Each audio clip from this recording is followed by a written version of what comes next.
ধর থেকে ঐশ্বরিয়া রায় এই লুকটা রিক্রিয়েট করার ট্রাই করবো ভাবছিলাম।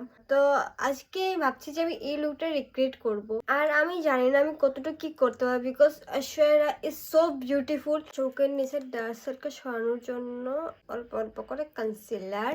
তোমাদের মধ্যে যদি কিছু লুক থাকে তাহলে তোমরা আমাকে কমেন্টে জানাও, তাহলে আমি ওই লুকটা ট্রাই করবো নেক্সট। তারপরে ইউজ করছি আমি ব্লাশ। আর ফটোতে ব্লাশ একদম কম লাগছিল, তাই জন্য আমি ব্লাশটা কম ইউজ করব আজকে। এই নোজ কন্ট্রোল করাটা আমার একটু বেশি ডিফিকাল্ট পার্ট লাগে।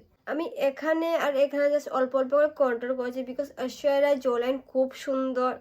তো আমি জাস্ট ট্রাই করছি যে আমার জো লাইনটা একটু বেটার হওয়া, বাট হবে না তো আমি জানি, বাট ফির ভি ট্রাই তো করুঙ্গা मैं। প্রবলেমটা হচ্ছে যে আমি আইসটা দেখে একদম বুঝতে পারছি না যে কিরকম আইস করেছে, বিকজ এটাতে এত ফিল্টার এত এডিট হয়েছে যে একদম বোঝা যাচ্ছে না। তো আমি আরেকবার যাই, ফটোটা দেখে আসি, দেন ট্রাই করছি। তো দেখে যতটুকু বুঝতে পারলাম এটাতে জাস্ট হালকা হালকা আইসে ব্রাউন কালার আইশ্যাডো ইউজ হয়েছে এন্ড হালকা হালকা সীমা ইউজ হয়েছে। এরকম যেন না হয় আমি ঐশ্বরিয়া রায় পারুর লুক রিক্রিয়েট করতে করতে অন্য কিছু রিক্রিয়েট করে নিলাম। এখন জাস্ট ইউজ করবো শিমারি গোল্ডেন কালারের। তো ফটোতে বড় করে আইলাইনার দেওয়া হয়েছে, তো আমি আগে সাইডের থেকে শুরু করছি। অনেক কষ্টে এই দুটো আইলাইনার সমান সমান হচ্ছে। আর আমি ব্লু কালার লেন্সেস খুঁজছিলাম আইসের জন্য, বাট আমি ব্লু কালার লেন্স পাইনি। তো এটা ছিল ওয়েডিং লুক, তো এটাতে কলকা আছে, তো চলো কলকাটা করে নিই।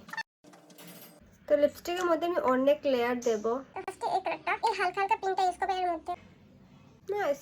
তো এটা হলো আমার ফাইনাল লুক। আমি জানি আমি আশেপাশে যেতে পারিনি ঐশ্বরিয়া রায় পারুর লুকের মতো, বাট কই না, আমি যতটুকু চেষ্টা করেছি আমার লাগছে আমি আমার বেস্ট দিয়েছি। তোমরা প্লিজ কমেন্টে জানো আমাকে কিরম লাগছে। অ্যান্ড আমি একটা ট্রানজিশন ভিডিও অলরেডি ছেড়ে দিয়েছি, তোমরা প্লিজ চেক আউট করে নাও। সো